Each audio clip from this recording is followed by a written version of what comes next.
Welcome to my YouTube channel. आज के इस वीडियो में मैं आपको बताऊंगी शीत युद्ध क्या है। ठीक है, आपका एक चैप्टर होगा फर्स्ट, शीत युद्ध का दौर, द कोल्ड वॉर एरा। ठीक है, इंग्लिश हिंदी दोनों में बताने की कोशिश कर रही हूँ ताकि आप जिस भी मीडियम के हैं समझने में कोई प्रॉब्लम ना आए। ठीक है, तो देखिए शीत युद्ध क्या है, कोल्ड वॉर।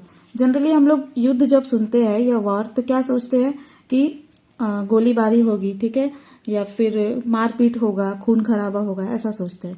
लेकिन ये जो युद्ध था ना, ये जो वार है, युद्ध है, ये अन्य युद्धों से मतलब अदर जो वार होते हैं उससे बिल्कुल डिफरेंट थे। ठीक है, इसमें किसी भी तरह का खून खराबा, मारपीट ये सब नहीं हुआ। ठीक है, बेसिकली ये युद्ध जो था, ये कोल्ड वार, शीत युद्ध, ये विचारधारा की लड़ाई थी। ठीक है, इससे पहले थोड़ा सा कुछ समझ लीजिए आप इम्पोर्टेंट, उसके बाद और अच्छे से समझ पाओगे। एक फर्स्ट वर्ल्ड वॉर हुआ था 1914 टू 1918। ठीक है, 1914 से 1918 फर्स्ट वर्ल्ड वार चला था, प्रथम विश्व युद्ध जिसको हिंदी में कहते हैं।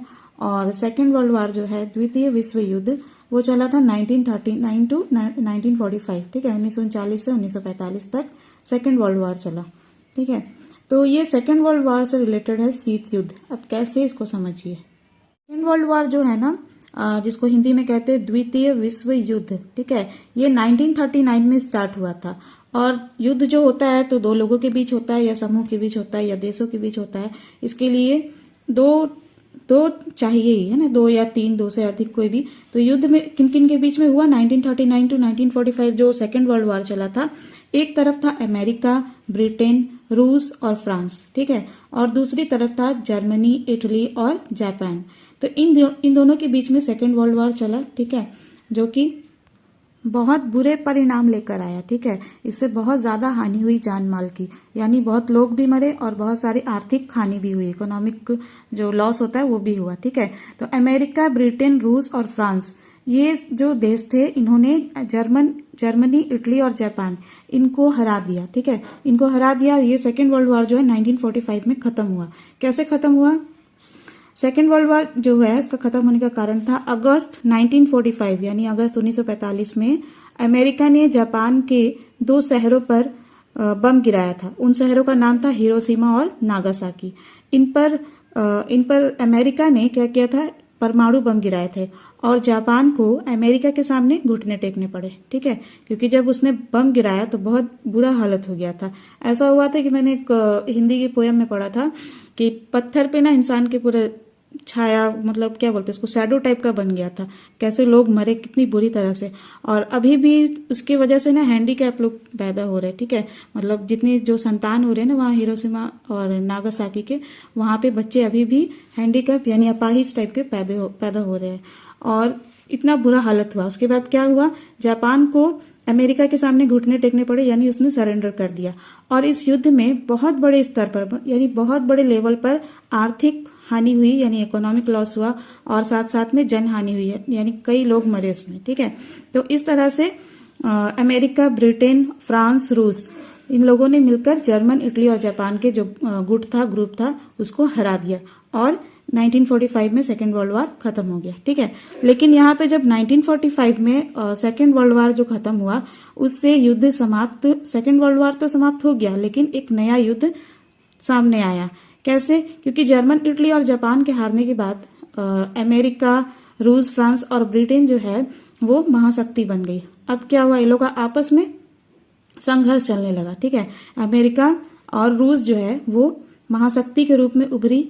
और पहले तो ये जो थे संयुक्त राज्य America, United State of America, जिसको शॉर्ट में कहते हैं यूएसए, और सोवियत संघ रूस, ठीक है, सोवियत यूनियन जो है यूएसएसआर जिसको कहते हैं शॉर्ट में, इन दोनों के बीच में मित्रता थी, यानी फ्रेंड थे दोनों देश, है ना, दोस्त थे। तो लेकिन जब जर्मन, इटली और जापान को जब हराया इन लोगों ने साथ में मिलकर, ठीक है, किस किस ने, कौन कौन से देश थे इसमें, रूस, फ्रांस, ब्रिटेन और अमेरिका। तो उसके बाद जो है पावर इनके हाथ में आ गया। लेकिन क्या हुआ, इस पावर की वजह से इन दोनों में फूट पड़ गया। ठीक है, दोनों में विचारों के मतलब मतभेद होने लगा। जो थॉट्स था जो उनका, वो आइडियोलॉजी का जो संघर्ष चलने लगा।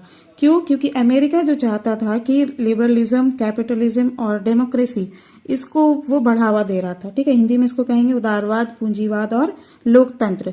और दूसरी तरफ जो यूएसएसआर है, यानी कि सोवियत संघ रूस, वो वो समर्थन दे रहा था साम्यवाद और समाजवाद को, ठीक है, जिसको इंग्लिश में कहते हैं सोशलिज्म एंड कम्युनिज्म। यानी एक छोटा सा मतलब इसके ये समझ लीजिए इंपॉर्टेंट बात कि अमेरिका जो है वो सिर्फ प्रॉफिट के बारे में सोचता था, ठीक है, और सोवियत संघ रूस जो है वो चाहता था कि इकोनॉमिक एंड सोशल जो भी मुद्दे होते हैं, ठीक है, जो भी ये होते हैं कंट्री के अंदर, उसमें क्या हो, उसमें सरकार का ज्यादा से ज्यादा उसमें योगदान हो या उस पर कंट्रोल हो, ठीक है, कंट्रोल हो। लेकिन ये अमेरिका जो है वो क्या कहता है, वो सिर्फ प्रॉफिट कमाने के पीछे भागता है और वो कहता है कि गवर्नमेंट का ज्यादा इसमें इकोनॉमी में ज्यादा हस्तक्षेप नहीं होना चाहिए, ठीक है।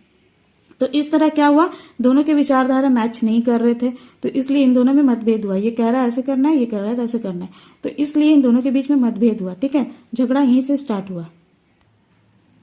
लेकिन क्योंकि ये जो है दोनों दोस्त थे, तो जो जैसे मान लीजिए दो दोस्त है, आप है, आपका कोई फ्रेंड है, ठीक है, बहुत करीबी, जिसके साथ आप लोग बहुत ज्यादा वक्त बिताए, तो आप लोगों को पता होगा ना कि उसकी क्या कमजोरी है, क्या मजबूती है। तो संयुक्त राज्य अमेरिका और सोवियत संघ रूस जो थी, United State of America, USA and USSR, इन दोनों को अच्छे से पता था कि इनके पास इतना हथियार है, इतने बम है, ठीक है, मतलब इतने वेपन्स है कि अगर एक किसी दूसरे पर हमला करता है तो वो मतलब इस हालत में आ जाएगा, दूसरा भी उस पर हमला करेगा, तो क्या होगा, इसमें विक्ट्री को जो मतलब विक्ट्री की जो खुशी होती है ना, जो जैसे जीतने के बाद जो खुशी होती है, वो खुशी नहीं होगी, दोनों तरफ बस लाश ही लाश पड़े होंगे और बहुत भारी नुकसान उसको झेलना पड़ेगा, ठीक है। तो दोनों अच्छे से जानते थे कि दोनों का पावर क्या है, तो इसीलिए इसी वजह से ये लोग मतलब कि आमने सामने एकदम क्या बोलते हैं, वेपन्स वगैरह, हथियार, ये सब लेकर ये लोग झगड़ा नहीं किए, ठीक है, संघर्ष नहीं किए। क्या हुआ, इनका विचारधारा का लड़ाई था, तो इन लोगों ने क्या किया, एक दूसरे के बारे में कुछ कुछ बोलते रहे उल्टा सीधा। तो इसलिए जब इन लोगों के बीच में कोई हथियार वाला लड़ाई नहीं था, ठीक है, कोई खून खराबा, यानी इसको हिंदी में कहेंगे रक्त रंजित कोई युद्ध नहीं था, तो इसलिए इसको शीत युद्ध की संज्ञा दी गई। शीत माने ठंडा, कोल्ड, है ना। तो कोल्ड वार क्यों कहा गया शीत युद्ध को, ऐसा नाम क्यों है इस युद्ध का, क्योंकि इसका जो तासीर है ना वो ठंडा है, मतलब कि कोई खून खराबा मारपीट तो नहीं हुआ, सिर्फ विचारधारा का ही मतभेद था, है ना, आइडियोलॉजी मैच नहीं कर रहे थे दोनों के। तो दोनों महाशक्तियां जो है अच्छे से इस बात से वाकिफ थी, समझती थी कि यदि एक ओर से भी हथियारों या बमों से हमला शुरू हुआ तो कोई भी जीवित नहीं बचेगा, ठीक है, क्योंकि अगर जीत हासिल करे तो उसको उस खुशी को मनाने के लिए भी तो कोई बचना चाहिए ना। और अगर दोनों सेम पावर दोनों के पास, तो क्या होगा, सबके सब मर जाएंगे, तो वैसा संघर्ष उसका तो कोई फायदा नहीं है। तो इसलिए ये दोनों ने कभी भी रक्त रंजित युद्ध नहीं किया और ये शीत युद्ध कहलाया, ठीक है। अभी तक हमने जाना कि शीत युद्ध क्या है, ठीक है, और शीत युद्ध किन देशों के बीच हुआ, क्यों हुआ, इसका रीजन, कारण, है ना, कॉजेज। और अब हम लोग आगे जानेंगे शीत युद्ध कब से कब तक चला, है ना, कहाँ से शुरुआत हुई इसकी। अब हम लोग जानेंगे कि शीत युद्ध कैसे खत्म हुआ, क्योंकि 1945 से 1990 तक चला, यानी कि खत्म हुआ है 1990 में। तो कैसे हुआ, किस कारण से शीत युद्ध खत्म हुआ, ठीक है, कौन जीता कौन हारा, ये सब कुछ हम लोग आगे डिस्कस करेंगे। तो देखिए शीत युद्ध खत्म होने का रीजन था गोर्बाचेव जो थे वो कम्युनिस्ट पार्टी में 1985 में सोवियत संघ रूस में 1985 में महासचिव बने थे, ठीक है। और उन्होंने क्या किया ना, उन्होंने चाहा कि सुधार करे, तो लेकिन कभी कभी ऐसा होता है ना कि कुछ अच्छा करने निकलो और बुरा हो जाए, ना चाहते हुए भी, क्योंकि जब गोर्बाचेव के हाथ में सोवियत संघ रूस आया ना, तो उस वक्त में उसका यूएसएसआर का आर्थिक स्थिति बहुत खराब था, ठीक है, और राजनीतिक स्थिति भी बहुत खराब था, ठीक है, इकोनॉमी एंड उसका पॉलिटी पूरा बर्बाद हो चुका था। तो गोर्बाचेव ने सोचा कि इसको हम उसमें सुधार करना चाहिए, तो उन्होंने रिफॉर्म प्रोग्राम लाया, सुधार कार्यक्रम शुरू किया, ठीक है, क्योंकि उनके हाथ में एक खराब इकोनॉमी और एक बिगड़ी हुई राजनीति हाथ लगी थी, तो वो उसमें सुधार करना चाह रहे थे। उसमें सुधार करने के लिए उन्होंने प्रोजेक्ट लाए, कुछ क्या नाम था उसका, हाँ, पेरिस्ट्रोइका और ग्लासनोस्ट करके प्रोजेक्ट लाए, लेकिन उससे ना उल्टा इफेक्ट पड़ा, ठीक है। क्या हुआ, उन्होंने अखबार को पूरी आजादी दे दी कि सरकार के बारे में जो चाहे लिखे, पूरा खुली आजादी दे दी, है ना, जो कि पहले यूएसएसआर में यानी सोवियत संघ रूस में नहीं थी। और उन्होंने यूएसएसआर में इकोनॉमी में जो है हस्तक्षेप को भी कम कर दिया, ठीक है, सरकारी हस्तक्षेप को कम कर दिया।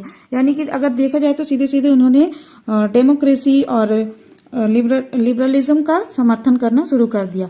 तो इससे क्या हुआ ना, जनता जागरूक हो गई, और जब जागरूक हुई उन्होंने अन्य देशों के बारे में जाना तो और फ्रीडम मांगने लगे, ठीक है। और यूएसएसआर जो है मैक्सिमम पॉपुलेशन को उद्योग और कृषि में यानी इंडस्ट्री एंड एग्रीकल्चर में लगा दिया था, लेकिन फिर भी इकोनॉमी उनकी इतनी गिरती चली गई कि वह अमेरिका से पिछड़ते गया, ठीक है, अमेरिका से बहुत पीछे रह गया। और 1980 तक क्या हुआ, यूएसएसआर का जो जीडीपी वो अमेरिका का आधा होकर रह गया। तो इस तरह से इकोनॉमी एंड पॉलिटी इनका जो है बहुत खराब था, और इनका क्या हुआ, इसको अमेरिका ने इकोनॉमिकली हेल्प कर दिया।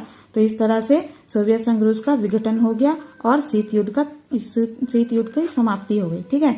क्योंकि देखिए अगर दो लोग लड़ रहे हैं, एक आदमी मर जाए तो क्या है, फिर वो तो खत्म हो गया, उससे आगे कोई लड़ाई होना ही नहीं है।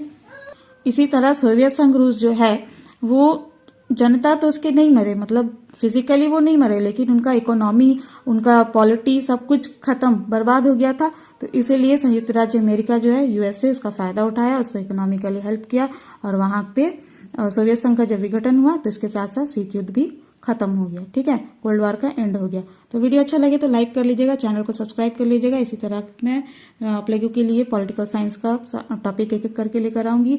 आपको आगे क्या पढ़ना आप कमेंट करके बता सकते हैं, और सजेस्ट भी कर सकते हैं अगर इसमें कुछ और ऐड करना चाहिए तो, ठीक है। And thank you viewers for watching this video, और हाँ, इसे शेयर करना नहीं भूलिएगा।